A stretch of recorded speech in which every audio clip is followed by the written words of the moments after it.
Hello guys, আজি বনাইছো অমিতায়ে আলুৰে দাইল তাৰ পাছত আছে ডাংবডি আলু শুকান সবজি ফালে আছে লোকেল ডিম এটা আৰু পটল ফ্ৰাই জলকীয়া ভাতৰ লগত খাবলৈ সিম্পল ভেজ থালিখন আজি আমাৰ দুপৰীয়া লাঞ্চৰ থালিখন আপোনালোকৰ লগত শেয়াৰ কৰিছো ভিডিওটো হেকলৈকে চাব এয়া প্ৰথমে দাইলখিনি লৈ অলপ অমিতাখিনি লগত ভাজি লৈছো অলপ সময় ভালদৰে তাৰ পাছত অলপ সময় লোৱাৰ পাছত ভালকৈ ভাজি হোৱাৰ পাছত তাত অলপ পানী এড কৰিছো মানে পানী অলপ দি দিছো হিজিবৰ কাৰণে ভালকৈ এয়া আৰু আনফালে এয়া ডাংবডি আৰু আলু সৰু অলপ কাটি লৈছো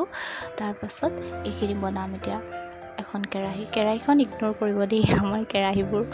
তাৰ পাছত এয়া তেলত পিয়াজ অলপ দিলো তাৰ পাছত ডাংবডিখিনি দিলো নিমখ হালধি দি অলপ লৰাই দিলো ইফালে মোৰ দাইলখিনিও হৈ আছে সব ধুনীয়াকৈ তাৰ পাছত ইফালে এতিয়া মই কৰিম পটল ফ্ৰাই কৰিবলৈ পটলটো কাটি ললো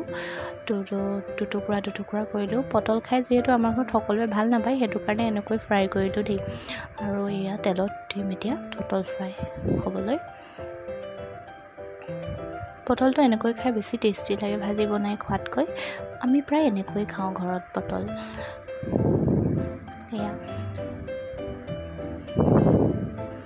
এয়া পটল ফ্ৰাই ৰেডি তাৰ পিছত এইখন আমাৰ আজিৰ ভাতৰ থালিখন ভিডিওটো ভাল লাগিলে লাইক কমেন্ট শ্বেয়াৰ এণ্ড